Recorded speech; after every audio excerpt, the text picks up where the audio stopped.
জীবনে কোনোদিন বাপ মায়ের বিরুদ্ধে যাবেন না, যা হবে হবে। মাটির ওপরে সবচেয়ে খারাপ মানুষ মনে হবে মা, মনে হবে যে এর চেয়ে খারাপ মানুষ দুনিয়া তার কেউ নেই। এরপরেও মুখ খুলতে পাবেন না। বইয়ের নামে কোনোদিন অ্যাকাউন্ট খুলবেন না ভুলেও। মায়ের সাথে যদি গন্ডগোল হয়, হইচই হয়, মা যদি চলে যাও তার নানি, আপনার নানির বাড়ি, তবু ও মা, ওকে বিচ্ছিন্ন করার কোনো সুযোগ নেই।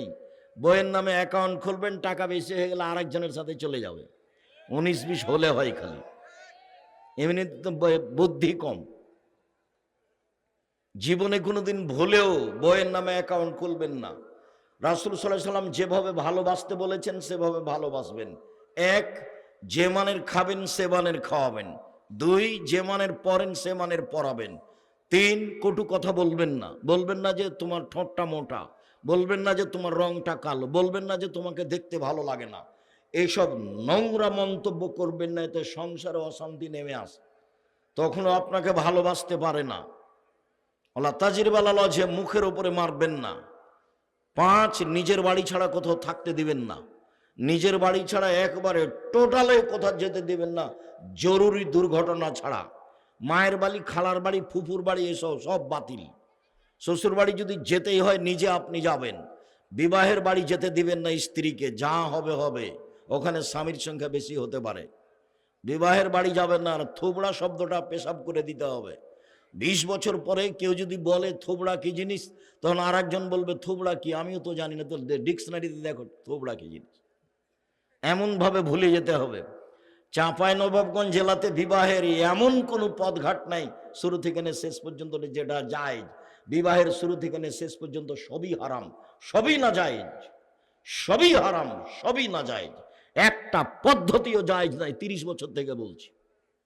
আমি আব্দুর রাজ্জাক বিন ইউসুফ বিবাহ পড়াতে গেছি, আপনার দুবাই গেছি বিবাহ পড়াতে, আমি বিবাহ পড়াতে মালয়েশিয়া গেছি, আমি বিবাহ পড়াতে চট্টগ্রাম গেছি। আগে বলেছি আমার অনুকূলে হলে হবে, না হলে আপনারা করেন, আমি গেলাম। আর আলহামদুলিল্লাহ, মাশাআল্লাহ, আলহামদুলিল্লাহ, আমি শতবার আল্লাহর দরবারে আলহামদুলিল্লাহ বলি। জীবনে কোনোদিন কোনো জায়গাতে গিয়ে মসজিদের সভাপতি বা সম্মেলনের সভাপতিকে হিসাব করে কথা বলতে হবে, উনি যেটা বলে দিবেন সেটা আমাকে বলতে হবে, এরকম কোনো সময় আল্লাহ আমার জন্য 1 মিনিটের জন্য দেয়নি। আমি যেটা বলবো সেটাই। উনি আমাকে পয়সা দিবেন তাহলে বাড়ি যেতে পারবে, এই হিসাব তো আমার মাথায় কোনোদিন আসেনি, কোনো দিন আসেনি। সবচেয়ে বড় পাপ শিরক করা, পৃথিবীর দ্বিতীয় মহাপাপ হলো পিতামাতার অবাধ্য চলা। এই ছেলে শোনো, ওই হাদিস ঠিক, তোমার মায়ের পায়ের নিচে জান্নাত, এ হাদিস ঠিক। মায়ের পায়ের নিচে জান্নাত, এ হাদিস ঠিক। একদিন তুমি ছিলে তোমার মায়ের কোলে, এখন তোমার মা তোমার কোলে। যেদিন তুমি তোমার মায়ের কোলে ছিলে, বারবার পেশাব করছিলে, সেদিন তোমার মা যদি একটু মজাক করে স্নেহ করে মারেছে, এই অত পেশাব করিস কেন রে, সেটা জায়েজ ছিল। কিন্তু এখন তুমি যদি বলো আম্মা অত পেশাব করেন কেন, এই কথা চলবে না, এটা নাজায়েজ। এই কথা বলার তোমার সুযোগ নেই। তোমার বোনেরা চলে গেছে শ্বশুর বাড়ি, তোমার বউ দেখতেও পারে, নাও দেখতে পারে। পেশাব করাবা তুমি, পায়খানা করাবা তুমি, গোসল করাবা তুমি, গোসল দিয়ে দিবা তুমি, কাপড় পরিয়ে দিবা তুমি, মেডিকেলে তুমি নিয়ে যাবা, তার যা কিছু প্রয়োজন তুমি সব করবা, তুমি বাধ্য। মুখ দিয়ে গালি দিচ্ছে তোমার বউয়ের বিরুদ্ধে, যাকে পাচ্ছে তাকে বলছে আমার ছেলেরা আমাকে খেতে দেয় না, তারপরও তুমি মুখ খুলতে পাবা না। কথা বুঝাতে পারিনি মনে হয়। যেবারে সরাসরি আপনার মুখের উপরে বলছে আমার ছেলেরা আমাকে খেতে দেয় না, আপনি ধরে আছেন, গোসল করাচ্ছেন, কাঁধে করে আপনি বাজে হাতে নিয়ে যাচ্ছেন মেডিকেলে গিয়ে সবার সামনে বলছে আমার ছেলেরা আমাকে খেতে দেয় না, তখন আপনি কি করবেন? মুখ খুলতে পাবেন না। পৃথিবীর দ্বিতীয় মহাপাপ, সিরিয়ালে পাপ হিসেবে দ্বিতীয় পাপ আর কেউ নেই, এটাই প্রথম। দ্বিতীয়, তৃতীয় হচ্ছে শাহাদাতুজ জুরে, মিথ্যা সাক্ষী। চাঁপাইনবাবগঞ্জ জেলে 20 বছর 30 বছর থেকে বহু মানুষ আছে, নিজেই জানে না আমি কেন জেলে, জজ জানে না ঘটনা কি, উকিল জানে না ঘটনা কি, সাক্ষী জানে না ঘটনা কি। সাক্ষীকে বলেছে 50,000 টাকা দিব, জজের সামনে বলবি অমুককে আমি নিজ চোখে মারতে দেখেছি। যার নাম বলছে সেদিন সে চাঁপাইনবাবগঞ্জে ছিল না, সেদিন সে রংপুরে ছিল। এর নাম হচ্ছে দলীয় দাপট। কয়দিন বাঁচতে এসেছো, ক্ষমতা দেখাও কেন? ক্ষমতা দেখাও কেন? যে পরামর্শ আমি দিয়েছি সেই পরামর্শে আসেন।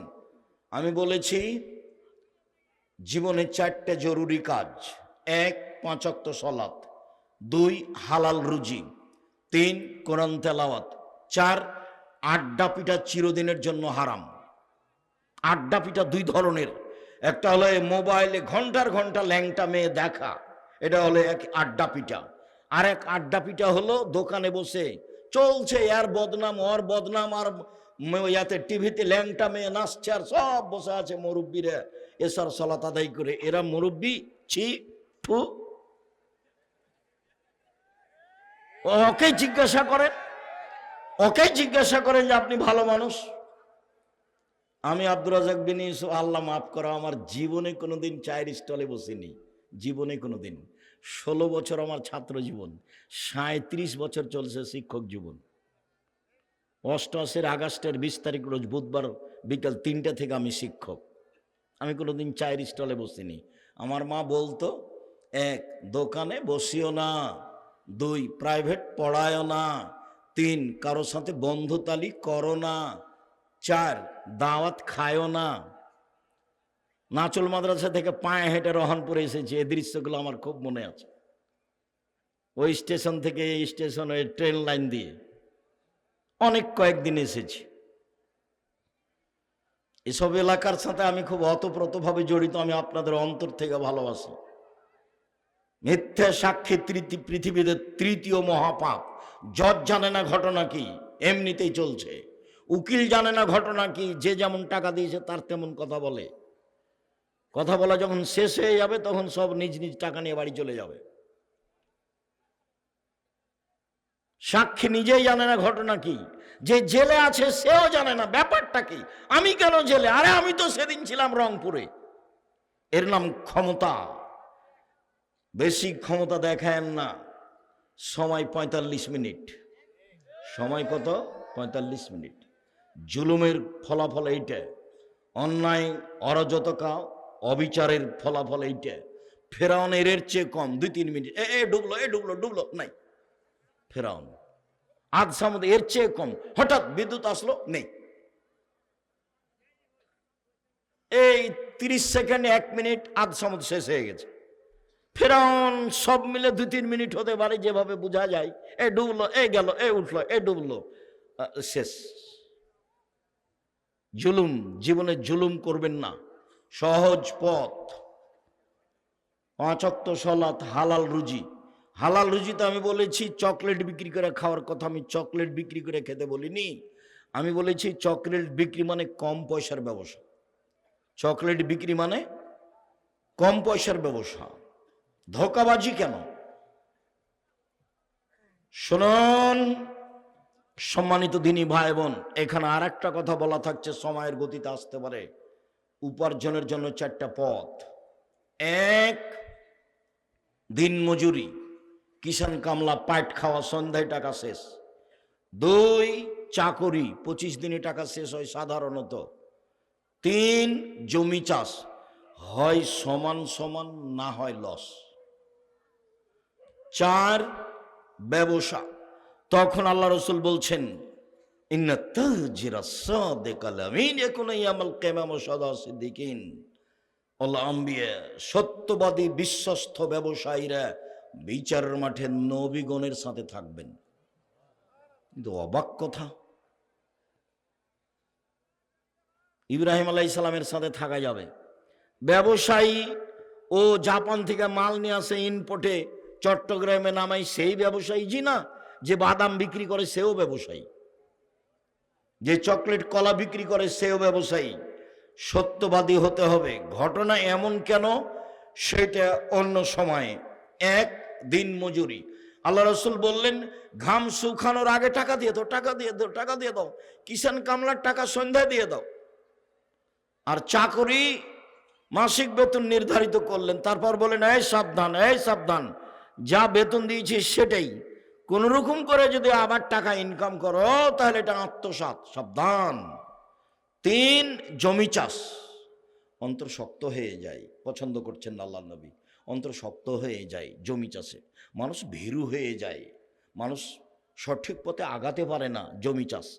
তাহলে 3টেরই খুব ভালো ফল বললেন না। 4, ব্যবসা। তখন বলছেন সত্যবাদী বিশ্বস্ত ব্যবসায়ীরা নবীদের সাথে জান্নাতে থাকবেন। শুধু তাই নয়, আবার বলছেন ইয়া মাশারাত তুজ্জার, হে ব্যবসায়ীরা শোনো, ইন্নাল বাইয়া ইয়াহজারুল কিযব ওয়াল হালাফ। ব্যবসাতে মিথ্যা কথা চলে আসে, কসম চলে আসে, ব্যবসাতে মিথ্যা কথা চলে আসে, কসম চলে আসে, অজান্তে চলেই আসে। ফাসুবহু বিসাদকা, দান করে মিটিয়ে দাও। ব্যবসার সময় এভাবে বললেন। শুধুমাত্র ব্যবসা করে আপনি জাতির উপকার করতে পারেন, অসহায় মানুষের পাশে দাঁড়াতে পারেন। একটু আগে দানের কথা বলছিল, তা ভারত বাংলাদেশ পাকিস্তানে আমরা বুঝেছি যে যে দান চাই তার প্রয়োজনে চাই, মানে আমাদেরকে বুঝাতে ভুল করেছে। আমাদেরকে বুঝতে হবে আমি আমার প্রয়োজনে দান করি। ইবাদতের জগতে সবচেয়ে শক্তিশালী, ক্ষমতাধর, পাওয়ারফুল ইবাদত হলো দান।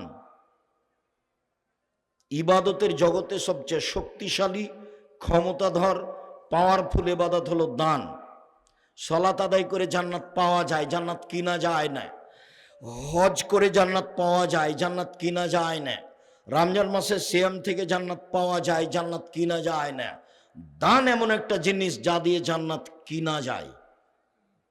এরকম কোনো ইবাদত পৃথিবীতে নেই। দান এমন একটা ইবাদত যা দিয়ে মাল বালা মুসিবত দূর হয়ে যায়। দান এমন একটা ইবাদত যা দিয়ে সমস্যা দূর হয়ে যায়। দান এমন একটা ইবাদত যা দিয়ে কবরের শাস্তি বন্ধ হয়ে যায়। দান এমন একটা ইবাদত যা দিয়ে মরা মানুষের পাপ মিটে যায়, বুখারী মুসলিমের হাদিস। দান এমন একটা জিনিস যা হলো দলিল, বিচারের মাঠে আমি দাঁড়াবো, আমি জান্নাত পাবো। আল্লাহ বলবেন কেন? আমি বলবো আমার কাছে দলিল আছে, এই জমি আমার, এই যে দলিল, এবারে আমার, এই যে দলিল, জান্নাত আমি পাবো। কেন? এই যে আমার কাছে দলিল আছে। দান দিয়ে আল্লাহকে সন্তুষ্ট করা যায়, দান দিয়ে মানুষের পাপ মিটে যায়, যেভাবে পানি দিয়ে আগুন নিভিয়ে যায়। ওটা ব্যতিক্রম ইবাদত। শুধুমাত্র ব্যবসা করেই মানুষ অসহায় মানুষের পাশে দাঁড়াতে পারে। এই জন্য রাসূল সাল্লাল্লাহু আলাইহি সাল্লাম ব্যবসার কথাটি এইভাবে উল্লেখ করেছেন।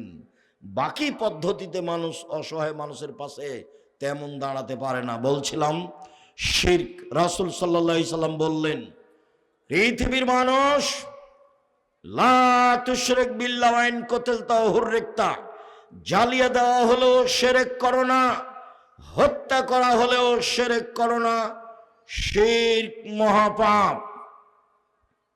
রাসূল সাল্লাল্লাহু আলাইহি সাল্লাম বলেন, আল্লাহ তাআলা বলেন, আদমের ছেলে মেয়ে শোনো, মা দাওয়াতানি রাজাউতানি, তুমি যেভাবে ডাকো আমি সেভাবে থাকি, তুমি যেভাবে ডাকো আমি সেভাবে থাকি, তুমি যেভাবে আশা পোষণ করো সেভাবে আমি পূর্ণ করে থাকি, তুমি যেভাবে আশা পোষণ করো সেভাবে আমি পূর্ণ করে থাকি। আমি ক্ষমা চাইলে ক্ষমা করে দিই, আমি পরোয়া করি না তুমি কত বড় পাপী, আমি পরোয়া করি না তুমি কত বড় পাপী। আদমের ছেলে মেয়ে শোনো, তোমাদের পাপ বেশি হতে হতে যদি আকাশে লেগে যায়, পাপ আর পাপ, আকাশ জমিন ভর্তি আছে, এরপরে যদি আমাকে বলো, যেভাবে বলো আমি সেভাবে থাকি, যেভাবে আশা পোষণ করো সেভাবে পূর্ণ করে থাকি, ক্ষমা চাইলে ক্ষমা করে দিই, পরোয়া করি না তুমি কত বড় পাপী, আমি পরোয়া করি না তুমি কত বড় পাপী। এই কথা আল্লাহ তাআলা আবার বিচারের মাঠে বলবেন।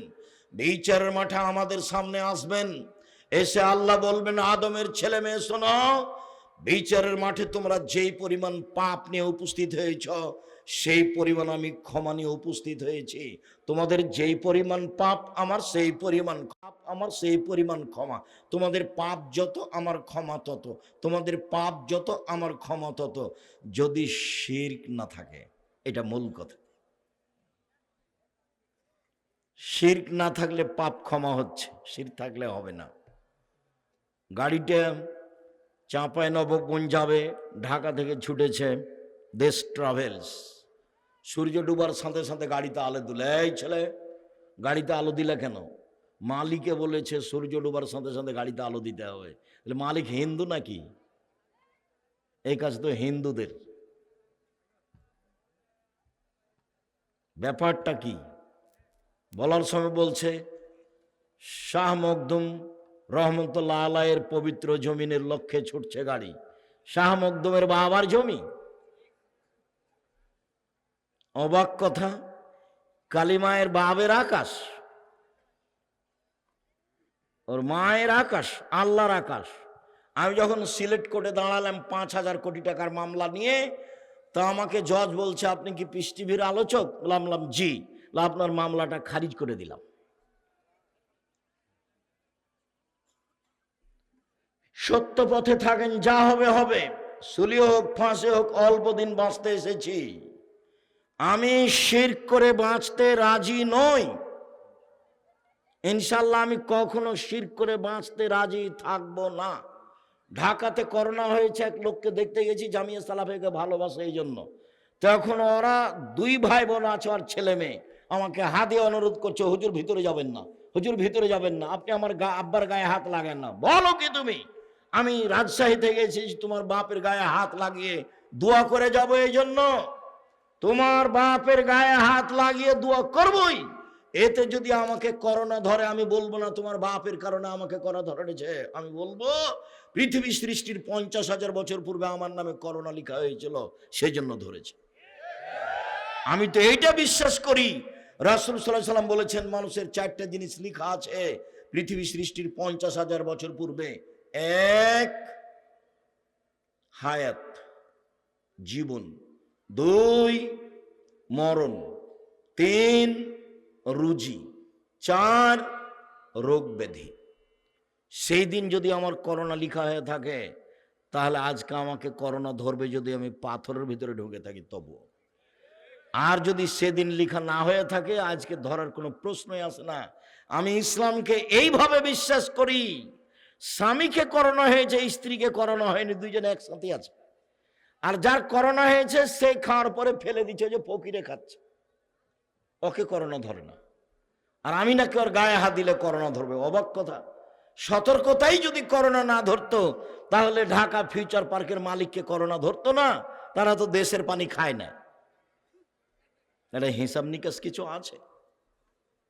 বোনাইয়া, শিরক করোনা, শিরক মহাপাপ। লোকমান হাকিম বলেন কিভাবে ছেলে মানুষ করতে হবে। আব্বু আকিমিস সালাহ, সালাত আদায় করো, ওয়া'মুর বিল মারুফ ওয়া নাহি আনিল মুনকার, ভালো কাজের আদেশ করো, মন্দ কাজের নিষেধ করো। পিতা ছেলেকে বলবেন, আব্বু সালাত আদায় করো, ভালো কাজের আদেশ করো, মন্দ কাজের নিষেধ করো। তার মানে ছেলে মেয়েকে ভালো কাজ জানতে হবে, মন্দ কাজ জানতে হবে। বাপি জানে না ভালো কাজ কাকে বলে, মায়ও জানে না ভালো কাজ কাকে বলে। চাঁপাইনবাবগঞ্জের নীতিতে বিভা দিয়েছে, কত কি বৈঠক করলো, কত থুবড়া আর কর্কট ক্ষীরকাচি আর কত আমাটা আর কত বরন্তা। তারপরে হঠাৎ একদিন ছেলে হয়েছে, তাই ও বাপ, তাই ও মা। জীবনে 2 দিন কানে জানে না বাপ মা কাকে বলে। চলেন আজকে সিরিয়াল দেখাবো ধারাবাহিক ভাবে। আব্বু সালাত আদায় করো, আব্বু ভালো কাজের আদেশ করো, মন্দ কাজের নিষেধ করো। তার নাম বাপ। আমার ছেলে খুব ভালো, আমার ছেলে খুব ভালো, গোল্ডেন পেয়েছে, আমাকে বড় ডাক্তার করা লাগবে।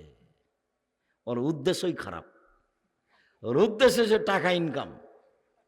ওর দেশে অন্যায় দেখতে পায় না, অবিচার দেখতে পায় না। গাড়িটা যখন ওই ইয়ের দিকে, কনসার্টের দিকে যাচ্ছে, মহানন্দার উপরে ব্রিজ, ও টাকা নিচ্ছে কেন? কদিন যে বন্ধ থাকলো, কে টাকা নেই? কেন নিবে? চাঁদাবাজি করে খাও, হিসাব পাও না কেন? দাগাবাজি করে বেড়াও, জুয়ার চুরি করো কেন? রাহাজানি করো কেন? অবিচার করো কেন? অন্যায় করো কেন? পৃথিবী অনেক বড়, নিজে উপার্জন করে নিজে খাই। আরে দিন মজুরি করে খাবো, তাতে কি আছে? মানুষের বাড়িতে কাজ করে খাবো, অরাজকতার সাথে আমি নই। দোকানে বসে আড্ডা পিটতে রাজি নই, এশার সালাত আদায় করে বাড়িতে গিয়ে ঘুমিয়ে যাব। দোকানে বসে আড্ডা পিটবো কেন? দোকানে বসে আর একজনের বদনাম কেন? তোমার জীবন 16 আনাই মিছে, মনে রেখো। তুমি, তোমাকে দেখলে আমাকে ওই পদ্য বলে মনে হয় যেই পদ্যে বলা হলো, বাবু বলছে মাঝিকে, মাঝি চাঁদ কেন বাড়ে কমে রে? মাঝি বলছে ওইসব কি আর আমি জানি? আরে দেখি তোর জীবন 4 আনাই মিছে। মাঝি এসব হয় কেন রে? আমি কি জানি? দেখি তোর জীবন 8 আনাই মিছে। মাঝি বল না এসবগুলো কিভাবে হয়? আমি কি আর জানি? দেখি তোর জীবন 12 আনাই মিছে। বাতাস উঠেছে, নৌকা হিলে উঠেছে। মাঝি বলে বাবু সাঁতার জানো বাবু? তো বাবু বলছে না রে মাঝি না। মাঝি বলছে এখন বাবু তোমার জীবন 16 আনাই মিছে, তোমাদের বাপ বেটার জীবন 16 আনাই মিছে। আমি আব্দুর রাজ্জাক বিন ইউসুফ বলে গেলাম। জীবনে কিছু করে গেলে না তোমরা, শুধু মানুষের সাথে অন্যায় অবিচার করে গেলে। দেবীনগরে আমার ক্লাস ফ্রেন্ড আব্দুল হাজি চেয়ারম্যান হয়েছে, তো বলছে আব্দুর রাজ্জাক তোর গ্রাম দিয়ে যে রাস্তাটা তোর বাড়ির উপর দিয়ে যাবে ওখান দিয়ে তো কি করবি? বলছে এক কাজ কর, যখন আমাদের বাড়ির সামনে যাবে তখন রাস্তাটা আমাদের জমিতে এইভাবে নিয়ে চলে যাবে, আবার ঘুরে এসে এভাবে যাবে। তো হাসছে, বলে এইভাবে বলছিস কেন? ওর কোনো সমস্যা নেই, ও করে দে। তার যদি মনে করিস যে 5 জনকে জিজ্ঞাসা করে করব, তো এই এন্তাজ মেম্বারকে বলিস যেটা বলবে সেটা করিস, তাহলে তোরা আসবি না। ওসব কাজে আমি যাই না। ওই সামাজিক এসব নোংরা কাজে আমার মুখের উপর আর একজন কথা বললো, এটা আমি জানি। ওদের যেটা ভালো লাগবে দখল করে নিতে বল। আমার ভাগ্নি বলছে যে ওরা বলছে, তুমি চুপ থাকবে, যা করবে করে নিবে। সম্মানিত দিনী ভাই বোন, জীবনে প্রতিশোধ নিবেন না, সফল হবেন। প্রতিশোধ নিবেন না জীবনে, আর কারো বদনাম করবেন না। যা হবে হবে, ধসে যাক, বহে যাক, ডুবে যাক, মান সম্মান হারিয়ে যাক, তাতে আসে যায় না। পাল্টা তার বদনাম করতে রাজি নই, করব না বদনাম, যা হবে হবে। তার বিরুদ্ধে মামলা করব না, জমি দখল করেছে। মামলা কারো বিরুদ্ধে করে মানুষকে জেল হাজত দিয়ে 1 মিনিটের জন্য আমি বাঁচতে রাজি নই।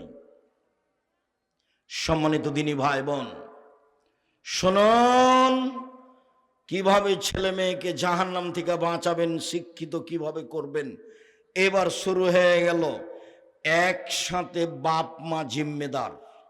একই ভাষা আল্লাহ রসুলের মুখের, একসাথে মাও জিম্মেদার, বাপও জিম্মেদার, বাপও জিম্মেদার, মাও জিম্মেদার, একসাথে একই ভাষা।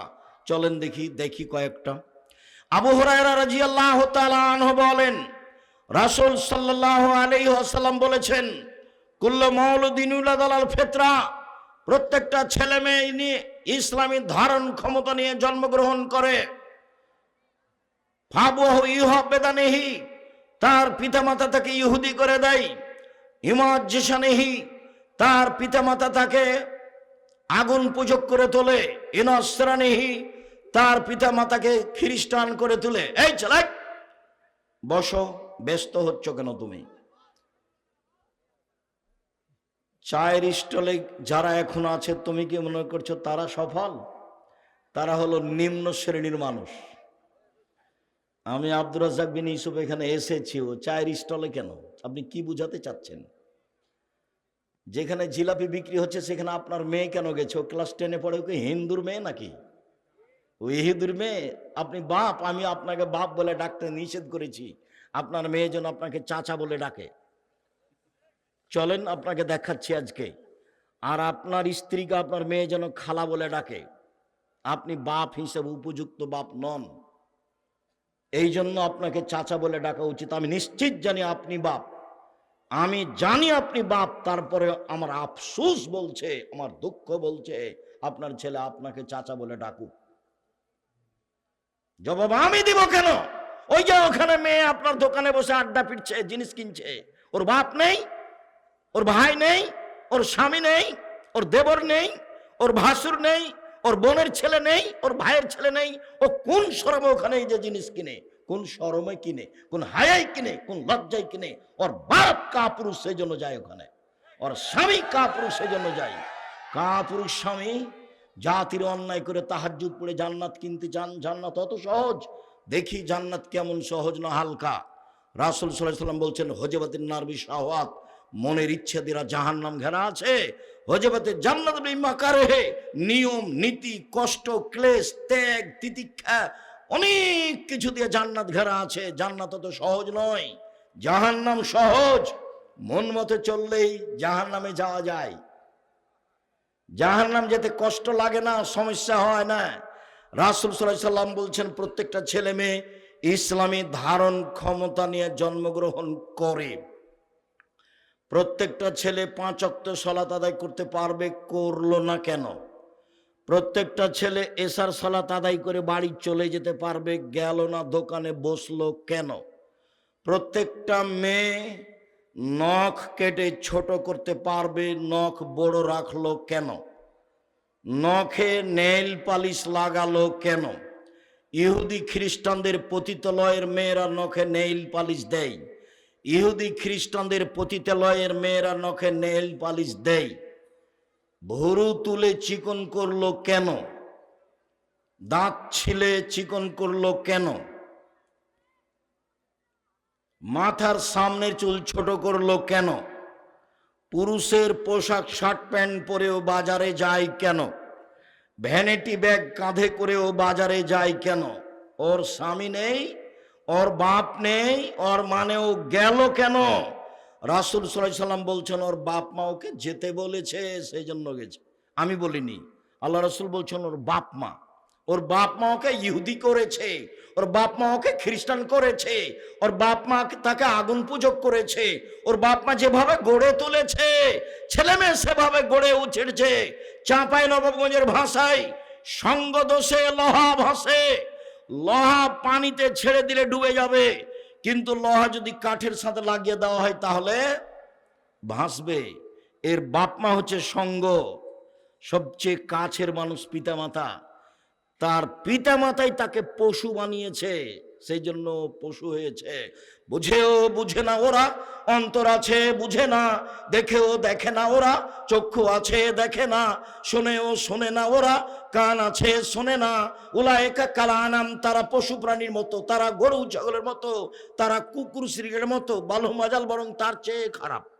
ভ্যানিটি ব্যাগ হাতে করে চলে গেল বাজারে আপনার মেয়ে, তখনও সে পশু প্রাণী নয়, তখনও সে গরু ছাগল নয়, তখনও সে কুকুর শ্রীগাল নয়। তো কাকে আল্লাহ এ কথা বললেন? আপনি কে? আপনার স্ত্রী কে? একই শব্দ দুইজন। চলেন দেখি। আব্দুল্লাহ ইবনে উমর রাদিয়াল্লাহু তাআলা আনহু বলেন, রাসূল সাল্লাল্লাহু আলাইহি ওয়াসাল্লাম বললেন, আর রাজুলু রাইন ফি আহলি বাইতিহি ওয়া হুয়া মাসউলুন আন রায়াতিহি। যে বাড়ির মালিক, ছেলে মেয়ের বাপ, স্ত্রীর স্বামী, তাকে তার ছেলে মেয়ে সম্পর্কে বিচারের মাঠে জবাব দিতে হবে। জবাবে পরাজয় হলে জাহান্নাম হবে। তাহাজ্জুদ দিয়ে বিচারের মাঠে টিকতে পারবে না স্বামী স্ত্রী। ওয়াল মারাতু রাইয়া ফি বাইতি যাওজিহা ওয়া ওয়ালাদিহি। স্ত্রী স্বামীর বাড়িতে ছেলে মেয়ের জন্য দায়িত্বশীলা। বিচারের মাঠে তাকে তার দায়িত্ব সম্পর্কে জিজ্ঞাসা করা হবে। এই মা যদি বিচারের মাঠে জবাব দিতে না পারে, তাহলে এই মা তাহাজ্জুদ দিয়ে বিচারের মাঠে টিকতে পারবে না, ফলাফল খারাপ হবে। হাদিস বুখারী মুসলিম। আগেরটা ছিল বুখারী মুসলিম, এটাও বুখারী মুসলিম। চলেন 3। আবু হুরায়রা রাদিয়াল্লাহু তাআলা আনহু বলেন, রাসূল সাল্লাল্লাহু আলাইহি সাল্লাম বলেছেন, কুল্লু নাফসিম মিন ইবনি আদম সাইয়্যিদ। আদম সন্তান সবাই কর্তা, তাকে জবাবদিহি হতে হবে। আর রাজুলু রাইন, রাজুলু সাইয়্যিদুন ফি বাইতি আহলিহি। স্বামী, পিতা, এই বাড়িতে কর্তা, তার কর্তৃত্ব সম্পর্কে জবাবদিহি হতে হবে। ওয়াল মারাতু রাইয়া ফি বাইতি যাওজিহা ওয়াল মারাতু সাইয়্যিদা ফি বাইতি যাওজিহা ওয়া ওয়ালাদিহি। স্ত্রী ছেলেমেয়ের মা কর্ত্রী, বিচারের মাঠে তাকে তার কর্তৃত্ব সম্পর্কে জিজ্ঞাসা করা হবে। শুনুন, নিজের কাজ করে যে তাকে বলে কর্মী, অপরের কাজ দেখে যে তাকে বলে কর্তা। নিজের কাজ করে যে তাকে বলে কর্মী, অপরের কাজ দেখে যে তাকে বলে কর্তা। আপনি 5 ওয়াক্ত সালাত আদায় করলেন, আপনি কর্মী। আপনার ছেলে মেয়েকে সালাত আদায়ের জন্য বললেন, তখন আপনি কর্তা। আপনার স্ত্রী নিজে সালাত আদায় করলো, তখনও মহিলা কর্ত্রী। ছেলে মেয়েকে ঘুম থেকে উঠালো, সালাতের জন্য বলে দিল, আম্মু পেশাবখানায় ঢোকার সময় দোয়া পড়ে ঢোকবা, ওঠার সময় দোয়া পড়ে আসবা, ডান হাতে গিলাস ধরবা, ডান হাতে বদনা ধরে বাম হাতে পানি খরচ করবা, পানি খরচ শেষ হয়ে গেলে সাবান দিয়ে মাটি দিয়ে হাত মেজে নিবা। এইটা হলো মা, এখনো হলো কর্ত্রী। নিজের কাজ করে যে তাকে বলে কর্মী, অপরের কাজ দেখে যে তাকে বলে কর্তা। দেখি আপনার স্ত্রী বাড়িতে কি কর্ত্রী আর আপনি কি কর্তা। আপনার স্ত্রী বাড়িতে কি করে? ভালো করে রান্না করতে পারে, সেই জন্য আপনি খুশি। আর আপনি একটা ভালো চাকরি পেয়েছেন, সেই জন্য আপনিও খুশি। আরও ব্যাংকে চাকরি পেয়েছে, সেজন্য লোন নিয়েছে, লোন নিয়ে আমনরাতে বা রহনপুরে বাড়ি করেছে 5 তলা, সবাই খুশি। ওই বাপ কি জানে যে ওর জানাজা হবে না? জানাজাই বাতিল। লোন নিয়ে যে বাড়ি করেছে, ওর জানাজা হবে না। রাসূল সাল্লাল্লাহু আলাইহি সাল্লাম সালাতে সালাম ফিরার পূর্বে একটা দোয়া পড়তেন, আল্লাহুম্মা ইন্নী আউযু বিকা মিন আযাবি জাহান্নাম, আউযু বিকা মিন আযাবিল কবর, আউযু বিকা মিন ফিতনাতিল মাসিহিদ দাজ্জাল, আউযু বিকা মিন ফিতনাতিল মাহি ওয়াল মামাত, আল্লাহুম্মা ইন্নী আউযু বিকা মিনাল মা'সাম ওয়াল মাগরাম। তোমার কাছে বাঁচতে চাই বড় পাপ হতে, তোমার কাছে বাঁচতে চাই ঋণ কর্য হতে, আল মা'সাম ওয়াল মাগরাম। তোমার কাছে বাঁচতে চাই বড় পাপ হতে, তোমার কাছে বাঁচতে চাই ঋণ কর্য হতে। রাসূল সাল্লাল্লাহু আলাইহি সাল্লাম দিন রাত বলতেন, আল্লাহ তুমি আমাকে ঋণ থেকে বাঁচাও, আল্লাহ তুমি আমাকে ঋণ থেকে বাঁচাও। রাসূল সাল্লাল্লাহু আলাইহি সাল্লাম জানাজাতে দাঁড়িয়ে বলতেন, এই শোনো, এই লোকের ঋণ আছে নাকি? বলে আছে। ঠিক আছে, আমি গেলাম। কেউ পরিশোধ করার আছে? জি আছি আমি।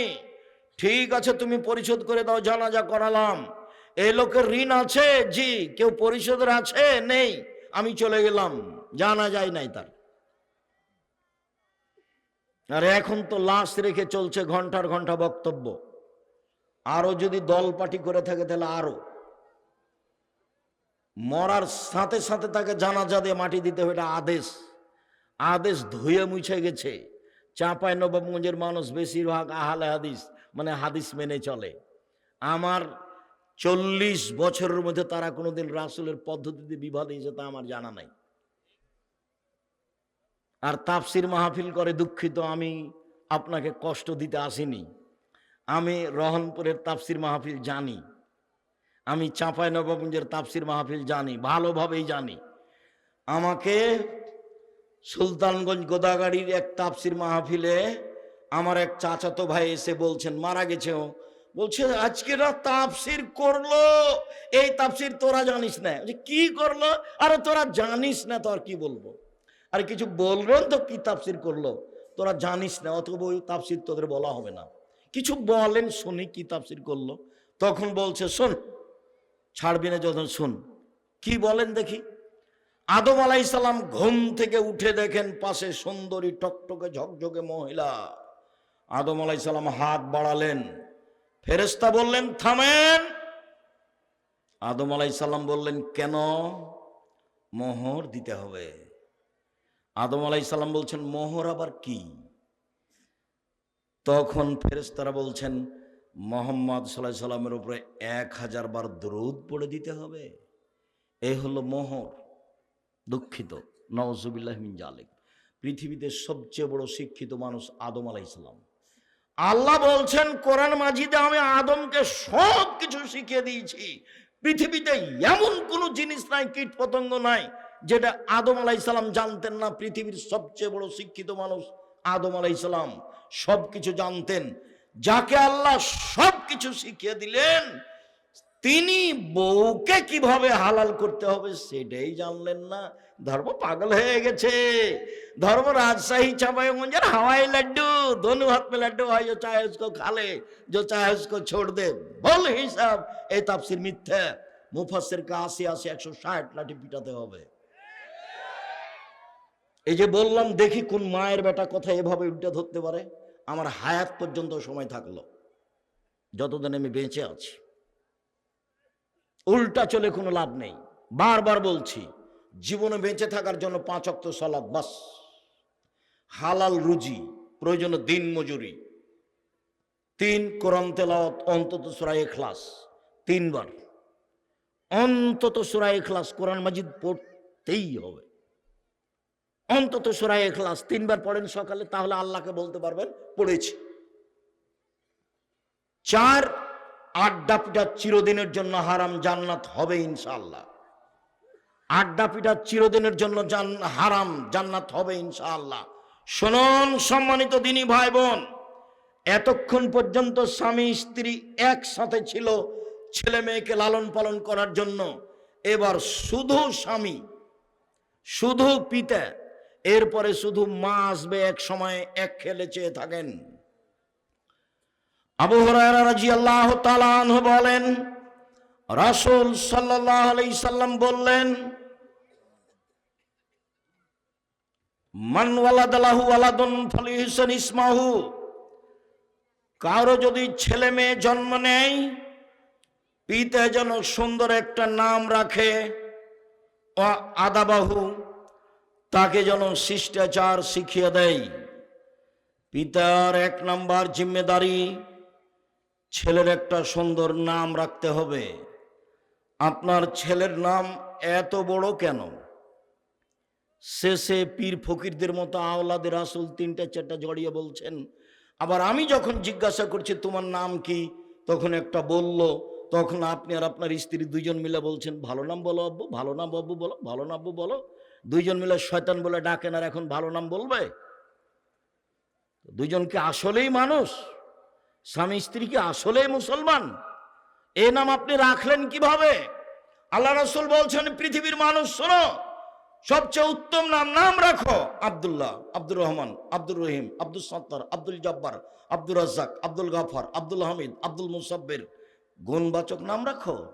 2 নবীদের নাম রাখো, ঈসা, মুসা, মোহাম্মদ, আহমদ, ইব্রাহিম, ইদ্রিস, ইয়াহিয়া, সুলাইমান, দাউদ। নাম মায়েরা খেয়েছেন দুনিয়াতে, রতন নাম রাখলেন কেন? আমি আপনাকে বাপ বলিনি। আপনাকে যদি আমি অশিক্ষিত প্রমাণ করতে না পারি, আমি জাতির সামনে বক্তব্য দিব না। আপনাকে যদি আমি অশিক্ষিত পিতা প্রমাণ করতে না পারি, আমি জাতির সামনে বক্তব্য দিব না। 30 বছর থেকে বলছি, 7 দিনের দিন আকিকা দিতে হবে, 7 দিনের দিন নাম রাখতে হবে, 7 দিনের দিন মাথা নেড়ে করে চুল সম পরিমাণ রূপা মূল্য দান করতে হবে।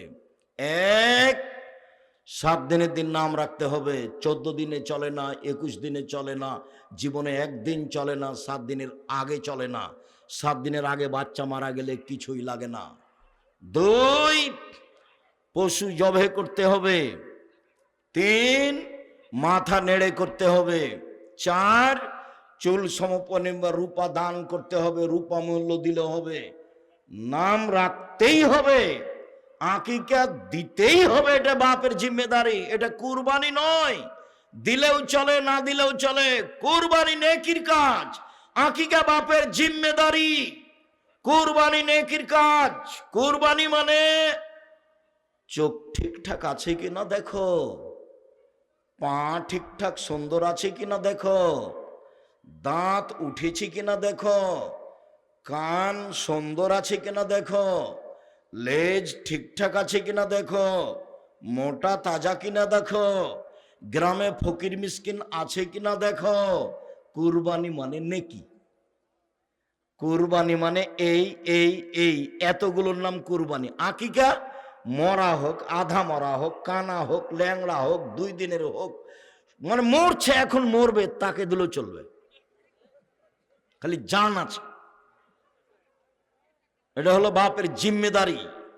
সপ্তম দিনের দিন দিতেই হবে, কর্য করে দিতে হবে, প্রয়োজনে ভিক্ষা করে দিতে হবে। এটা হলো উপার্জনের সবচেয়ে নিম্ন পর্যায়ের স্তর। সবচেয়ে সুন্দর স্তর ব্যবসা, তারপরেরটা জমি চাষ, তারপরেরটা চাকরি, তারপরেরটা দিনমজুরি, আর শেষে আছে ভিক্ষা। আসছে এক পর্যায়ে ছেলে মেয়েকে ভিক্ষা করে পড়াতে হবে। আসছে, দেখেন, আপনাকে আমি প্রমাণ দেখিয়ে ছাড়ব। শুনুন সম্মানিত দিনী ভাই বোন, ছেলে মেয়েকে শিষ্টাচার শিখাতে হবে। শিষ্টাচার কি জিনিস? শুধু নাম শুনেছি শিষ্টাচার, কোনোদিন বুঝিনি কাকে শিষ্টাচার বলে। লন্ডনের একটা বড় জায়গা আছে বার্মিংহাম। ফজরের সালাত আদায় করে নাস্তা করতে বাড়িতে ঢুকলাম। আগে আগে বাড়ির মালিক যাচ্ছে, পিছে পিছে আমি যাচ্ছি। বাড়ির ভিতর থেকে একটা ছেলে বের হয়ে আসলো, 18-20 বছর বয়সের ছেলেটা এসে বলল গুড মর্নিং। পিতাও বলল গুড মর্নিং। আমি পিছে আছি, এখন আমি কি করতে পারি? আমি অবাক হয়ে গেলাম। খেতে বসে বলছি, ভাইজান, লন্ডন টাকা উপার্জন, টাকা ইনকাম করতে এসেছি, আদর্শ বিক্রি করতে আসিনি। এটা হতে পারে না। ওর জন্য গুড মর্নিং, আর আমার আপনার জন্য আসসালামু আলাইকুম। 1 কোটি গুড মর্নিং এক পাল্লায় দেন, আর একটা আসসালামু আলাইকুম এক পাল্লায় দেন, দেখি কোনটা ভারী হয়। আপনি আমাকে 1 গিলাস পানি দিলেন, আমি বললাম থ্যাংক ইউ, এটা একটা আদর্শ। ভাইজানকে 1 গিলাস পানি দিলেন, উনি বললেন জাযাকাল্লাহ খায়ের, এটা একটা শিষ্টাচার, এটা একটা আদর্শ। বলেন কোনটা ভালো? 1 কোটি থ্যাংক ইউ এক পাল্লায় দেন, আর একটা জাযাকাল্লাহ খায়ের আপনি এক পাল্লায় দিয়ে ওজন করেন, দেখি কোনটা ভারী হয়। জাযাকাল্লাহ খায়ের আল্লাহর পক্ষ থেকে জিবরাইলের মাধ্যমে মুহাম্মদ সাল্লাল্লাহু আলাইহি ওয়াসাল্লামের মাধ্যমে আমাদের কাছে এসেছে, আর থ্যাংক ইউ মানুষে বানিয়েছে। দুটো সমতা হতে পারে? কোনোদিন হবে না। ছেলে মেয়েকে আদর্শ শিখিয়ে দিল, শিষ্টাচার। বাপ মা জানে না কাকে শিষ্টাচার বলে। আব্বু বাড়িতে সালাম দিয়ে ঢোকো, তার নাম শিষ্টাচার। সালাম দিয়ে বাড়ি থেকে বের হও, তার নাম শিষ্টাচার। আব্বু ডান পায়ের জুতা আগে পরো, তার নাম শিষ্টাচার। বাম পায়ের জুতা আগে খোলো, তার নাম শিষ্টাচার। জামার ডান হাতটা আগে গায়ে লাগাও, তার নাম শিষ্টাচার। খোলার সময় বামটা আগে খুলো, তার নাম শিষ্টাচার। মসজিদে ঢোকার সময় ডান পা আগে দাও, তার নাম শিষ্টাচার। বাম পা পরে দাও, তার নাম শিষ্টাচার। ডান কাতে ঘুমাও, তার নাম শিষ্টাচার। রাস্তায় মানুষ পড়লে তাকে সালাম দাও, তার নাম শিষ্টাচার। পেশাব পায়খানায় ঢুকলে দোয়া পড়ে ঢোকো, তার নাম শিষ্টাচার। বের হয়ে আসলে দোয়া পড়ে বের হয়ে আসো, তার নাম শিষ্টাচার। দরজা বন্ধ করলে বিসমিল্লাহ বলো, তার নাম শিষ্টাচার। তার সময় বিসমিল্লাহ বলো, তার নাম শিষ্টাচার। পাতিলের এক পাশ থেকে ভাত তরকারি উঠাও, তার নাম শিষ্টাচার। বাচ্চারা এক পাশ থেকে খাবে, তার নাম শিষ্টাচার। ডান হাতে খাবে, তার নাম শিষ্টাচার। বাম হাতে পেশাব পায়খানা করার পরে পানি খরচ করবে, তার নাম শিষ্টাচার। শিষ্টাচার কাকে বলে? ইসলামে 1 গিলাস পানি পান করলে 5টা শিষ্টাচার লাগে। অবাক ধর্ম। এর আগে ছিল যেটা, সেটার নাম জাহেলিয়াত, আর এখন যেটা এসেছে সেটা ইসলাম। 1 মিনিট, এই ছেলে, কোনো কাজ আমাকে দেখায়ও না। জাহেলিয়াত দেখাচ্ছি তোমাকে, আর ইসলাম, দুইটা মুখামুখি। জাহেলিয়াত আল্লাহ বলছে ওয়াকারনা ফি বুয়ুতিকুন্না ওয়ালা তাবাররুজনা তাবাররুজাল জাহেলিয়াতিল উলা।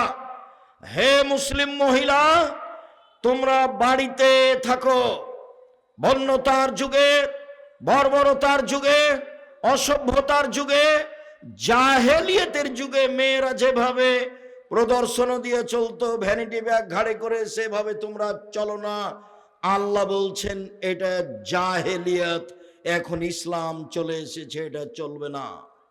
মুহাম্মদ সাল্লাল্লাহু আলাইহি সাল্লাম বিদায় হজের লম্বা ভাষণে বললেন, এক পর্যায়ে, পৃথিবীর মানুষ শুনে রেখো, কুল্লু আমরিন মিন জাহেলিয়াত তাহতা কাদামাইয়া। জাহেলিয়াতের যুগের যত নিয়ম কানুন ছিল, জাহেলিয়াতের যুগের যত কৃষ্টি কালচার ছিল, জাহেলিয়াতের যুগের যত আদব কায়দা ছিল, সব আমি মুহাম্মদ সাল্লাল্লাহু আলাইহি ওয়াসাল্লাম আর দুই পায়ের নিচে রেখে দিলাম। জাহেলিয়াতের যুগের কোনো কৃষ্টি কালচার শিষ্টাচার চলবে না। শুনে রাখো জনগণ, और रेबा मिन আমরিল জাহেলিয়া, সুদ হচ্ছে জাহেলি প্রথা। আমি সুদ জাহেলি প্রথাকে পায়ের নিচে রেখে দিলাম।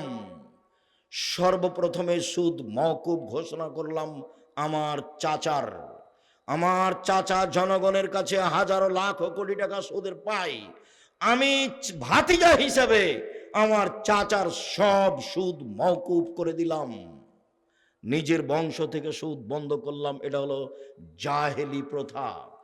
ভাতিজা যদি কোনো ভালো কাজে চাচার জমি জায়গার উপরে কোনো ক্ষমতা দেখায়, তাহলে চাচা যেন কিছু না বলে।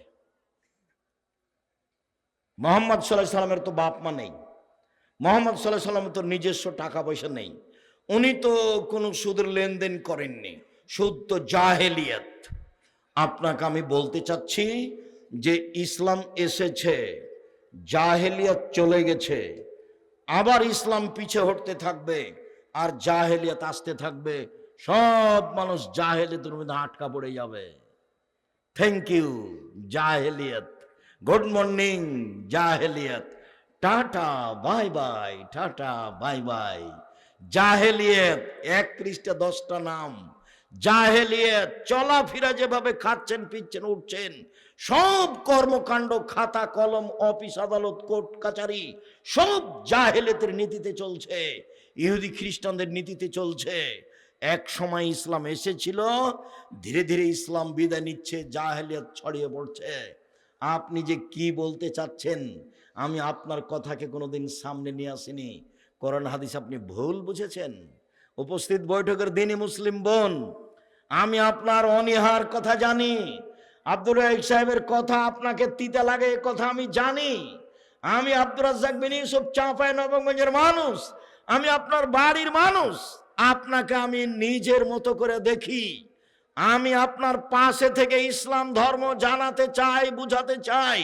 আমি সব জানি এ কথা নয়, তবে আমি ইসলাম ধর্ম চর্চা করি এ কথা ঠিক। আমি 97 সাল থেকে ফতোয়া লিখি, 2016 সাল থেকে ফতোয়া বোর্ড পরিচালনা করি। আমার সামনে বড় বড় বিদ্বান বসে থাকেন যারা দেশ বিদেশ থেকে এসেছে। এইভাবে আমি ফতোয়া বোর্ড পরিচালনা করি। আমি শরীয়ত বুঝি। আপনার বিদ্যা বেশি এ কথা ঠিক, তবে আমার চর্চা ভালো আছে এ কথাও ঠিক। আমি চর্চা দিয়ে আপনার বিদ্যাকে ঠেকিয়ে দিতে পারি। আপনি যেভাবে শরীয়ত বুঝেছেন সেভাবে শরীয়ত নয়। আপনি ভুল বুঝেছেন, আপনি ভুল বুঝেছেন, আপনি ভুল বুঝেছেন।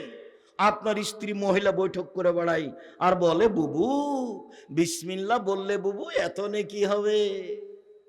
বলে, বুবু নামাজে যখন দাঁড়াবা বুবু তখন 2 পায়ের গোড়ালি জমা করিও বুবু, নইলে লজ্জা স্থানের যোগাযোগ বুবু মাটির সাথে হবে, মাটি অভিশাপ করবে। বুবুর সব কথাই নাকি বুখারীতে আছে। বুবু যখন সিজদায় যাবা বুবু, হাতি যেমন মাটিতে পড়ে যায় সেভাবে পড়ে গিয়ে একবার বুককে উরুর সাথে লাগিয়ে আঁটো সাঁটো হয়ে সিজদা করিও বুবু। বুবুর সব কথাই নাকি বুখারীতে আছে। বুবুর কথা আমার তদন্তে 70% মিথ্যা আছে। বুবুর কথা ফাজাইলে আমলের মতো। বুবুর কথা কেমন? ফাজাইলে আমলের মতো। ফাজাইলে আমল। আদম আলাইহিস সালাম 60,000 বার হজ করতে গেছেন ভারত থেকে। ভাইজান 60,000 বার, তাহলে 60,000 বছর বয়সে তো হবে না ভাইজান? একটা মানুষ যদি 60,000 বার হজ করতে যায় তাহলে বয়স 60,000 বছর হতে হবে না? হজ তো বছরে একবার। তখন আমি এই মুফাসসিরের বক্তব্যকে আর ওই মহিলা বৈঠকের বুবুর ওই তাফসির মাহফিলকে, ওই বৈঠককে আমি বলেছি এগুলো হচ্ছে পুথির গানের মতো। পুথির গান মানে 6 মাসের রাস্তা মর্দ 6 দিনে গেল, ঘোড়ায় চড়িয়া মর্দ হাঁটিয়া চলিল।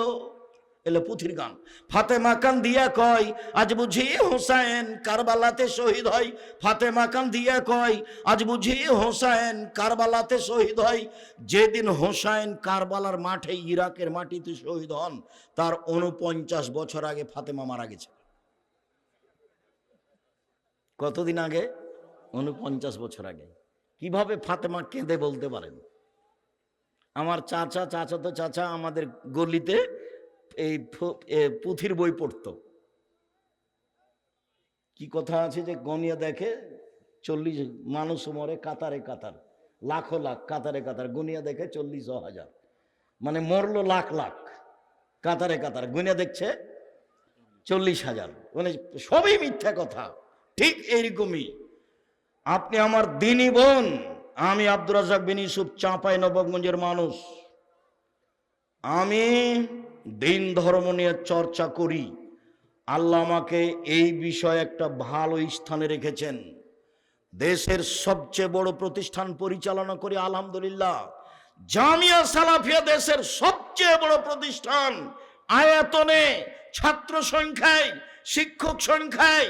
শিক্ষক মানে শিরক মুক্ত প্রতিষ্ঠান জামিয়া সালাফিয়া, বিদআত মুক্ত প্রতিষ্ঠান জামিয়া সালাফিয়া, দল মুক্ত প্রতিষ্ঠান জামিয়া সালাফিয়া, সংগঠন মুক্ত প্রতিষ্ঠান জামিয়া সালাফিয়া, হিংসা মুক্ত প্রতিষ্ঠান জামিয়া সালাফিয়া। 100 জন শিক্ষক এক জায়গাতে বসলে একজন আরেকজনের বিরুদ্ধে মুখ খুলতে পারবে না, মুখ খোলাই নিষেধ। কেউ কাউকে বলতে পারবে না আমার সাথে আসেন। দল সংগঠনের কথা মুখ দিয়ে বের করা নিষেধ। ছাত্র শিক্ষক সবাই একই।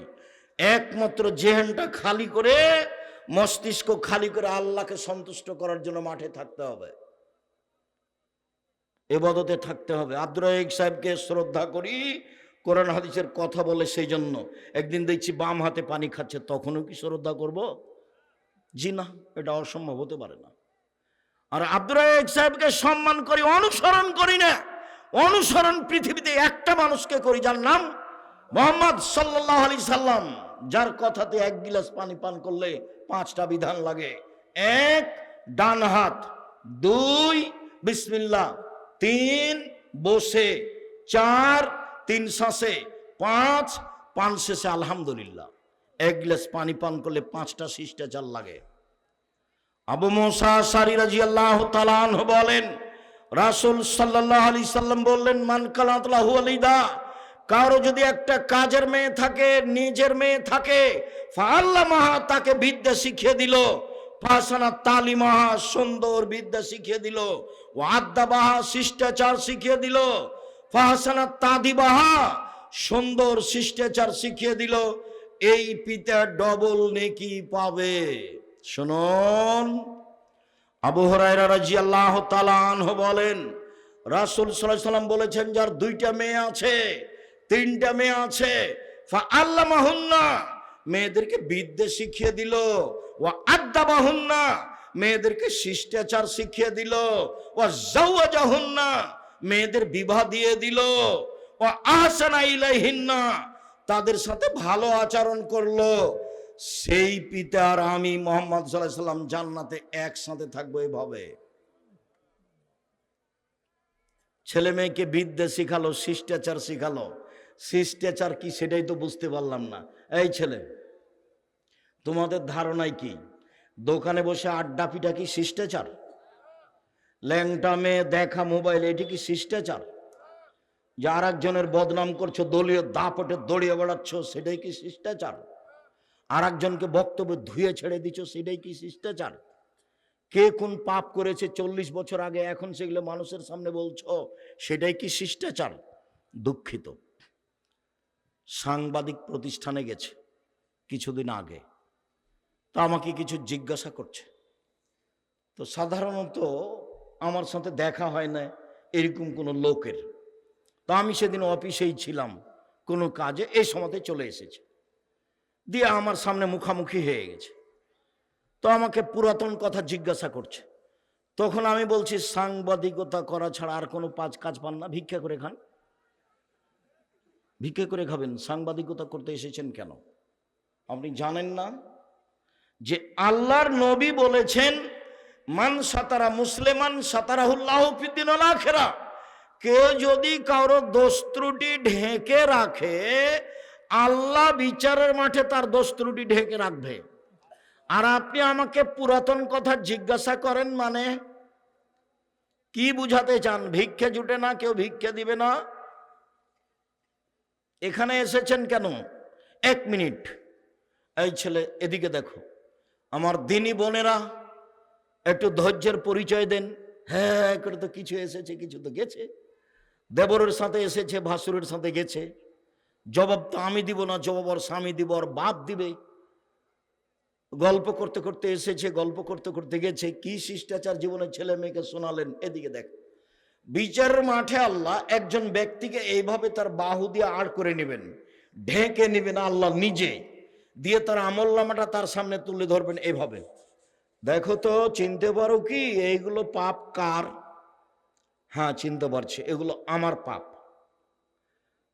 তুমি কি মনে করো আমার ফেরেশতারা এগুলো অন্যায় লিখেছে? না না না না না, আমি মনে করিনি এগুলো অন্যায় লিখেছে। তুমি কি আমাকে কিছু বলতে চাও? জি না, আমি আপনাকে কিছু বলতে চাই না। আল্লাহর সাথে মুখামুখি কথা হচ্ছে। তখন আল্লাহ বলবেন, শোনো, তুমি মানুষের দুনিয়াতে মানুষের দোষ ত্রুটি ঢেকে রেখেছিলে, আজকে আমি আল্লাহ তোমার পাপ ঢেকে রাখতে পারি না। যে পাপ তোমাকে দেখালাম সে পাপ আমি মাফ করে দিলাম, মুছে দিলাম, তুমি জান্নাতে যাও। তুমি মানুষের দোষ ত্রুটি ঢেকে রেখেছিলে, সেই জন্য আমি তোমার দোষ ত্রুটি আজ কাউকে দেখতে দিব না। আর দল সংগঠনের গতি বিধি চরিত্র বৈশিষ্ট্যই হচ্ছে আর একজনের পিছনে লাগা। ও ছাড়া বাঁচতেই পারবে না। ও যদি বলে যে আমি মুখ খুলি না কারোর বিরুদ্ধে, তাহলে মিথ্যা কথা হয়ে যাবে। কারো কথা আমি নাম নিনে। মুহাম্মদ সাল্লাল্লাহু আলাইহি ওয়াসাল্লাম বলছেন, পৃথিবীর মানুষ শোনো, আমি যখন বাড়ি থেকে বের হই তখন তোমরা কারো খারাপ কথা আমার সামনে বলতে পারবে না। আমি তখন ওই লোকটার ব্যাপারে খারাপ ধারণা করব, এটা আমি চাই না। পৃথিবীর মানুষ শোনো, আমি জানি আব্দুল্লাহ বিন উবাই বিন সলুল সবচেয়ে বড় মুনাফিক। আমি তাকে কোনোদিন নিজের কাছ থেকে বের করে দিইনি, আমি তার কোনোদিন বদনাম করিনি, আমি বের করে দিইনি। এই জন্য জনগণ বলবে যে মোহাম্মদ নিজের লোককে বের করে দেয়। হাদিস বুখারী মুসলিম। কি করলেন জীবনে? না নিজে কিছু শিখলেন, না ছেলে মেয়েকে কিছু শিখালেন, না নিজে কিছু হালাল উপার্জন করলেন, না ছেলে মেয়েকে হালাল উপার্জনের কিছু শিখালেন, না নিজে কিছু শিষ্টাচার শিখলেন, না ছেলে মেয়েকে শিষ্টাচার শিখালেন। জীবনটা একবারে সোলানায় মিছের মতো হয়ে গেল। সম্মানিত দিনী ভাই বোন, রাসূল সাল্লাল্লাহু আলাইহি ওয়াসাল্লাম বলছেন, এবার শক্ত অবস্থানে যাচ্ছি। দেখেন, শুধু পিতা এখন চলছে। আল্লাহ রাসূল বলছেন, আনফিক আলাইক মিন তাওলিক। পৃথিবীর মানুষ, তুমি তোমার ছেলে মেয়েকে গড়ে তুলো, শিক্ষিত করো তোমার উপার্জিত সম্পদ দিয়ে। তোমার উপার্জিত সম্পদ মানে তোমার বাপের জমিদারি দিয়ে ছেলে মেয়েকে পড়াও, নইলে তুমি ব্যবসা করে ছেলে মেয়েকে মানুষের মতো করো, নইলে তুমি জমি চাষ করে ছেলে মেয়েকে মানুষের মতো মানুষ করো, নইলে তুমি মানুষের বাড়িতে কাজ করে করো, নইলে তুমি ভিক্ষে চেয়ে ছেলে মেয়েকে পড়াও। তোমার ছেলে ভিক্ষে চাইতে পাবে না, আপনার মেয়ে গার্মেন্টসে যেতে পাবে না, আপনার ছেলে টোকাই হতে পাবে না। 25 থেকে 30 বছর পর্যন্ত, শেষ পর্যন্ত ভিক্ষা কে করবে বলেন তো? পিতা, বাপ করবে, ছেলে মেয়ে করবে না। 25 থেকে 30 বছর পর্যন্ত ছেলেটাকে মানুষের মতো মানুষ করে গড়ে তুলতে হবে, তারপরে পয়সা উপার্জন। আপনাকে এই সিদ্ধান্ত আগেই তাড়াতাড়ি কে দিল? আপনি একটা পরিবারকে কবর দেওয়া পিতা, আপনি একটা অশিক্ষিত পিতা, জাতির জন্য ক্ষতি করেছেন, নিজের ক্ষতি করেছেন, সমাজের ক্ষতি করেছেন। সব অন্যায় আপনার ছেলে মেয়ে করে বেড়াচ্ছে। দুঃখিত। সব সময় আল্লাহকে বলেন, আল্লাহ আমি ছেলে মেয়ে মানুষ করতে চাচ্ছি জাতির জন্য, তোমাকে সন্তুষ্ট করার জন্য, আমি নিজের জন্য করতে চাই না। এভাবে বলেন, চলেন। পরের হাদিস, এই হাদিসের চেয়ে আরো শক্ত অবস্থানে এই হাদিসের পরের বাক্য আছে, আল্লাহ তারফাও আসাকা আদাবান, লাঠিটা পরিবারের উপর থেকে উঠিয়ে নিও না, ছেলেমেয়ের উপর থেকে। প্রথমে আব্বু সালাত আদায় করো, আব্বু ভালো কাজের আদেশ করো, মন্দ কাজের নিষেধ করো। 7 থেকে 10, 11 সালাত আদায় করেছ? জি না। দাঁত ভেঙে দেবো, দাঁত ভেঙে দেবো, পিঠের চামড়া তুলে দেবো। যাও সালাত আদায় করো। এই কোথায় ছিলে, কোথায় ছিলে এতক্ষণ? অক্ষরে অক্ষরে তল্লাশি চালাতে হবে, তার নাম পিতা। শক্তভাবে। এবার চলেন আপনাকে আমি শক্ত অবস্থানে আরো পিতা দেখাই। আয়েশা রাদিয়াল্লাহু তাআলা আনহা বলেন, আমরা একদা যুদ্ধ সফর থেকে আসছিলাম, গলার হার হঠাৎ করে হারিয়ে গেল, খুঁজে পায় না। জনগণ আটকা পড়ে গেল, পানি নেই, ওযু করতে পারি না, সালাত আদায় করতে পারি না, এখান থেকে যেতেও পারি না, বিপাকে পড়ে গেলাম। জনগণ আমার আব্বাকে গিয়ে বলল, আপনি জানেন আপনার মেয়ে কি ঘটিয়েছে? আবু বকর সিদ্দিক রাদিয়াল্লাহু তাআলা বললেন, কি করেছে? আপনার মেয়ে গলার হারে হাজিয়ে খুঁজে পাওয়া যায় না, আমরা এখান থেকে যেতে পারি না, পানিও নেই, ওযুও করতে পারি না, সালাত আদায় করতে পারি না। তখন আবু বকর সিদ্দিক আয়েশার নিকটে আসলেন। আয়েশা রাদিয়াল্লাহু তাআলা আনহা বলছেন যে আবু বকর সিদ্দিক এসে ফালাকা জানি লাকজাতান শাদীদা, আমার কোমরের উপরে খুব জোরে মারলেন, এত জোরে মারলেন। ওই সময়ে আমার স্বামী আমার উরু, আমার রানের উপরে মাথা দিয়ে ঘুমিয়েছিলেন। তিনি যদি আমার উরু রানের উপরে মাথা দিয়ে না ঘুমাতেন, তাহলে আমি মায়ের কারণে দূরে সরে যেতাম। 1 মিনিট আমাদের দেশের গতি শোনাই।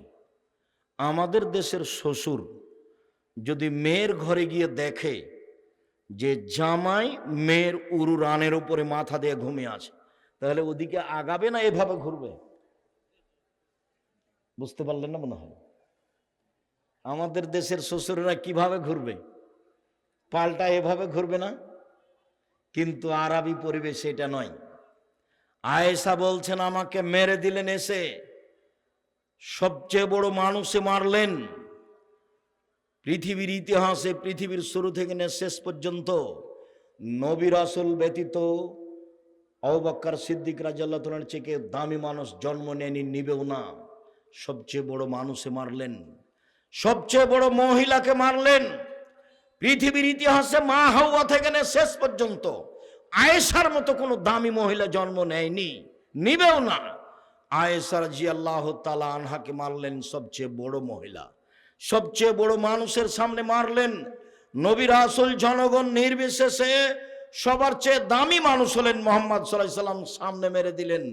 এবার বলি, সবচেয়ে বড় মানুষে মারলেন, সবচেয়ে বড় মহিলাকে মারলেন, সবচেয়ে বড় মানুষের সামনে মারলেন, বিবাহদারী বেটিকে মারলেন, পূর্ণ যুবতী মেয়েকে মারলেন, দিন দুপুরে মারলেন, খোলা মাঠে মারলেন, জামাইয়ের সামনে মারলেন, 1400 মানুষের সামনে মারলেন, হাত দিয়ে মারলেন। আমাদের দেশে আজও যদি যুবতী মেয়েকে বাপ হাত দিয়ে মারতে যায়, আর মাছে ছেড়ে খেপে যাবে, হ্যাঁ হুঁশ নাই, বুদ্ধি নাই, মোটা হুঁশের মতন বড় বেটি ছেলেকে এভাবে মারতে যায়, হাত দিয়ে মারতে যায়। কি দেখেন, মানে এক আর এক খোঁচলামি। মেয়ে কোনোদিন বাপের কাছে বড় হয় না। সবচেয়ে বড় মানুষে মারলেন, সবচেয়ে বড় মহিলাকে মারলেন, সবচেয়ে বড় মানুষের সামনে মারলেন, জামাইয়ের সামনে মারলেন, বিবাহিতা মেয়েকে মারলেন, পূর্ণ যুবতী মেয়েকে মারলেন, হাত দিয়ে মারলেন, খোলা মাঠে মারলেন, 1400 মানুষের সামনে মারলেন। এত বড় বাপে এত বড় বেটিকে এত বড় মানুষের সামনে এইভাবে মেরে দিলেন। ভুল কোথায়, হারটা হারিয়েছে, সেই জন্য মেরে দিলেন। আপনার মেয়ে জোহর থেকে দোকানে বসে খালি হ্যাঁ করে হেঁটে বেড়াচ্ছে, তাকে একটু আপনি ধমকও দিতে পারেন না। আপনি আবার বাপ, ছি ঠু, আপনার মতো বাপ মরে যাওয়া ভালো বেঁচে থাকার চেয়ে। যদি মরে যান, এতিম হিসেবে ছেলে মেয়ে জামিয়া সালাফে লালন পালন করবে, কোনো সমস্যা নেই। 519 জন এতিম আছে, কালকে যদি আবার 500 জন যায়, কোনো সমস্যা নেই ইনশাল্লাহ। 519 জন এতিম অসহায় আছে, 519 জন। আপনার মতো বাপ আমি বেঁচে থাকা চাইনি। এ দেখেন বাপ কেমন, লাঠি দিয়ে কন্ট্রোল করতে হবে প্রয়োজনে। আল্লাহ রসুল বলছেন লাঠি দিয়ে ঝুলিয়ে রাখো। আলোচনার শেষে চলে আসলাম এবার মা, এককভাবে মা। জাবের রাদিয়াল্লাহু তাআলা আনহু বলেন, রাসূল সাল্লাল্লাহু আলাইহি সাল্লামের সাথে আমরা যুদ্ধ করে আসছিলাম মদিনায়। মদিনায় ঢোকার আগে তিনি বলেন, এই শোনো সৈন্য সামন্ত, সব এখানে থামো, সকালে বাড়িতে প্রবেশ করব। আমি জাবের বললাম, আল্লাহর রসুল, আমি নতুন বিবাহ করেছি, আমাকে বাড়ি যেতে অনুমতি দেন। তখন আল্লাহ রসুল বলেন, জাবের তুমি নতুন বিবাহ করেছো? জি, আমি নতুন বিবাহ করেছি। কুমারী মেয়ে বিবাহ করেছো না তালাক প্রাপ্তা মেয়ে বিবাহ করেছো? আল্লাহ নবী, আমি কুমারী মেয়ে বিবাহ করিনি, তালাক প্রাপ্তা মেয়ে, বেশি বয়সের মেয়ে বিবাহ করেছি। আল্লাহ রসুল বললেন, তুমি কুমারী মেয়ে কেন বিবাহ করলে না? তুমি তার সাথে খেলতেও, তোমার সাথে খেলতো। আল্লাহ রসুলের কথার উত্তরে জাবের বলছেন, আল্লাহ নবী শোনেন, আমার আব্বা উহুদের যুদ্ধে শহীদ হয়েছেন 9 জন মেয়ে রেখে। আমার বোনদের সমবয়সের কম বয়সের মেয়েকে আমি বিবাহ করা পছন্দ করিনি 4টা কারণে। আল্লাহ রসুল শোনেন, আমার আব্বা উহুদের যুদ্ধে শহীদ হয়েছেন 9টা মেয়ে রেখে। আমার 9 জন বোন আছে, আমার বোনদের সমবয়সের কম বয়সের মেয়েকে আমি বিবাহ করিনি 4টা কারণে। এক, বেশি বয়সের মেয়ে বিবাহ করেছি যাতে করে আমার স্ত্রী আমার বোনদেরকে বিদ্যা শিখাতে পারে। মা মানে ছেলে মেয়েকে বিদ্যা শিখাবে। 2, বেশি বয়সের মেয়েকে বিবাহ করেছি যাতে করে আমার বোনদেরকে শিষ্টাচার শিখাতে পারে। মা মানে বাচ্চাকে শিষ্টাচার শিখাবে। 3, অলে তুরাজ্জালাহুন্না, বেশি বয়সের মেয়েকে বিবাহ করেছি যাতে করে আমার বোনদেরকে মাথার চুল চিরুনি করে সাজগোজ করে পরিপাটি করে রাখতে পারে। 4, বেশি বয়সের মেয়ে বিবাহ করেছি যাতে করে আমার স্ত্রী আমার বোনদেরকে পাহারা দিতে পারে। মা মানে পাহারাদার। 1 মিনিট, আপনার স্ত্রী ফরজ সালাত আদায় করেছে, সুন্নাত পড়বে, আল্লাহু আকবার বলতে যাচ্ছিল, আর ছেলে এসে দরজায় সালাম দিয়েছে, আসসালামু আলাইকুম। তখন আপনার স্ত্রী সুন্নাত পড়বে না, থামিয়ে দিয়ে বলবে, এই আহমদ, 20 মিনিট দেরি হলো কেন? আজকে যে তুমি মসজিদ থেকে 20 মিনিট দেরি করে এলে, এই 20 মিনিট তল্লাশি চালাতে হবে মাকে, এটা হলো ফরজ। আর যেটা পড়তে যাচ্ছিল সেটা হলো সুন্নাত। কিছুই যদি বলে না বলে, এমনি মা সালাত শুরু করে দেয়, তাহলে হলো খালা, এ হলো খালা। আর যদি সুন্নাত বাদ দিয়ে জিজ্ঞাসা করে, তাহলে হলো মা, আমি যদি বুঝাতে না পারি আমি অক্ষম। রাসূল সাল্লাল্লাহু আলাইহি ওয়াসাল্লাম ঠিকই বলেছেন, আমরা জাতিকে বুঝাতে পারলাম না বাপ মা কাকে বলে, সেই জন্যই ছেলে মেয়ে বড় হয়ে দাগাবাজি করে বেড়াচ্ছে, জুয়াচুরি করে বেড়াচ্ছে। আপনি যান ওই যে ওখানে, আপনি যান ওই যে যেখানে টাকা আদায় করছে ব্রিজে, দেখেন কি অবস্থা। এর নির্বাচনের দেখেন কি অবস্থা, ওটা আপনারই ছেলে। ওকে দেখে মনে হচ্ছে আস্ত শুকুর কুকুরে, একবারে মানুষের মতো নয় তার চরিত্র। আর ওর রাস্তাতে যদি কেউ কিছু বলে, এই কে রে, একবারে কিছু বলা যাবে না। রাস্তা ঘেরেছে কেন? রাস্তা বন্ধ করলো কেন? রাস্তার উপরে আল্লাহ রসুল যত শক্ত, শরীয়তের কোন কাজের উপর আল্লাহ রসুল তত শক্ত নয়। আল্লাহ রসুল বলছেন, এই শোনো, যেখানে রাস্তা নিয়ে গন্ডগোল হবে সেখানে যা ছিল তার ডবল। বাড়ি ভাঙা লাগলে ভেঙে দাও, জমি দখল করা লাগলে দখল করো, রাস্তা নিয়ে গন্ডগোল হয়েছে মানে যা ছিল তার ডবল। আমি বলিনি এই কথা, মুহাম্মদ সাল্লাল্লাহু আলাইহি ওয়াসাল্লাম বলেছেন। বলেছেন রাস্তা থেকে জিনিস সরিয়ে দাও, ইমানের ছোট অংশ, জান্নাত হবে। এই যে লোকটা জান্নাতে চলে গেছে, লোকটা জান্নাতে চলে গেছে কেন? রাস্তা একটা গাছ পড়েছিল, কেটে সরিয়ে দিয়েছে এই জন্য। হাদিস বুখারী মুসলিম। আপনার ছেলে রাস্তা ঘেরলো কেন? কি দেখাতে চাই?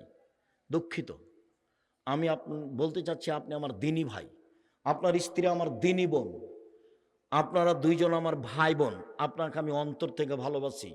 আপনি আমার কোনো কথাকে শক্তভাবে নিয়েন না, আপনি কঠিন হলেও ভারী হলেও ভালোভাবে নেন। ছেলে মেয়েকে মানুষের মতো মানুষ করে গড়ে তুলেন, আদর করে তুলেন, না হলে শক্তভাবে গড়ে তুলেন, প্রয়োজনে পিটিয়ে গড়ে তুলেন। এই যে পৃথিবীর সবচেয়ে বড় মানুষ মেরে দিলেন, প্রয়োজনে পিটিয়ে ছেলে মেয়েকে লালন পালন করতে হয়। সম্মানিত দিনী ভাই বোন, বর্তমানে যে পরিবেশ পরিস্থিতি এসেছে তাতে মানুষ পশু প্রাণীর দিকে আগিয়ে যাচ্ছে, কুকুর শ্রীগালের দিকে আগিয়ে যাচ্ছে, হায়ানার দিকে আগিয়ে যাচ্ছে। সম্মানিত দিনী ভাই বোন, এই ছেলেরা শোনো, তোমাদেরকে আবারও বলছি, দেখো জাতির সাথে এভাবে সাথ দিও না। অল্প উপার্জন করো, 5 ওয়াক্ত সলাত অভ্যাসী হও যে কোনো মূল্যে।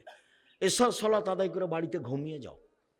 দেখো এভাবে বড় মোবাইল ব্যবহার করো না। দেখো এভাবে মানুষের পিছনে ছোটাছুটি করো না। একটা সিগারেটের কারণে, 1 কাপ চায়ের কারণে এভাবে রাত রাত জেগে অন্যায় করে বেড়ায়ও না। ভুল হচ্ছে, দেখো ভুল হচ্ছে, দেখো ভুল হচ্ছে। সম্মানিত দিনী ভাই বোন, আমি আলোচনার শেষে এসে বলছি, আমরা চেষ্টা করছি জাতিকে পরকালমুখী করার আর রাসূলের আদর্শে গড়ে তোলার। মুখে বলছি, কলমে বলছি, মিডিয়ায় বলছি। পাশে অনেক বই পুস্তক আছে। কি আব্দুল্লাহর বইটা? আল্লাহর পথে যাত্রা। যে গাড়িতে বই আছে, দেখেন পাশে গাড়ি আছে।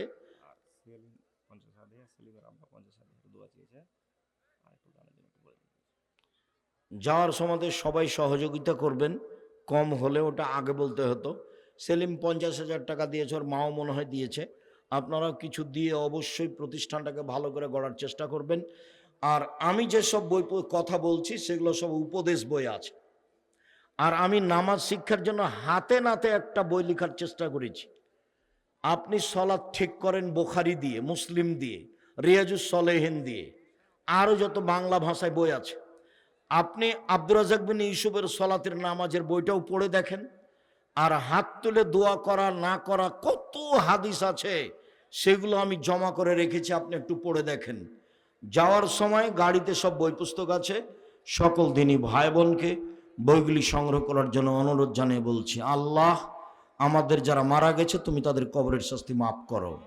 আমরা যারা অসুস্থ তুমি তাদের আরোগ্য দান করো। আমরা যারা বেঁচে আছি তুমি তাদেরকে তোমার রাসূলের পদ্ধতি অনুযায়ী চলার তৌফিক দান করো। বিশেষভাবে আজকের আলোচনায় আমাদের ছেলে মেয়েকে মানুষের মতো মানুষ করে গড়ে তোলার সুযোগ করে দাও, তৌফিক দাও।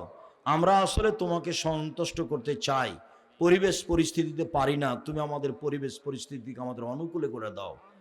সম্মানিত দিনী ভাই বোন, আপনি নিজে না পারলে ছেলে মেয়ে জামিয়া সালাফিয়া দেন। যদি এবছর ভর্তি শেষ, আমি চেষ্টা করব আপনার ছেলে মেয়েকে মানুষের মতো মানুষ করে গড়ে তোলার। আপনার ছেলে মেয়ের জন্য অনেক পয়সা খরচ করে শিক্ষক রেখেছি, আপনি এটাকে অবশ্যই মূল্যায়ন করবেন। আমি জিম্মেদারি নিতে চাচ্ছি আপনার ছেলে মেয়ের। আপনার ছেলে মেয়ে আপনি নিজেই লালন পালন করেন, না পারলে আপনি জামিয়া সালাফিয়া হস্তান্তর করেন, আমি চেষ্টা করব ইনশাআল্লাহ। সকলের জন্য কল্যাণ কামনা করি। সকলে বই পুস্তকগুলো সংগ্রহ করবেন, 5 ওয়াক্ত সালাত আদার চেষ্টা করবেন। আল্লাহ তুমি আমাদের কবুল করো। তোমার দরবারে এই জোরালো দাবি দাওয়া দোয়া রেখে আজকের আলোচনা এখানে শেষ করলাম। সুবহানাকা আল্লাহুম্মা ওয়া বিহামদিকা আশহাদু আল্লা ইলাহা ইল্লা আনতা আস্তাগফিরুকা ওয়া আতুবু ইলাইক। আসসালামু আলাইকুম ওয়া রাহমাতুল্লাহ।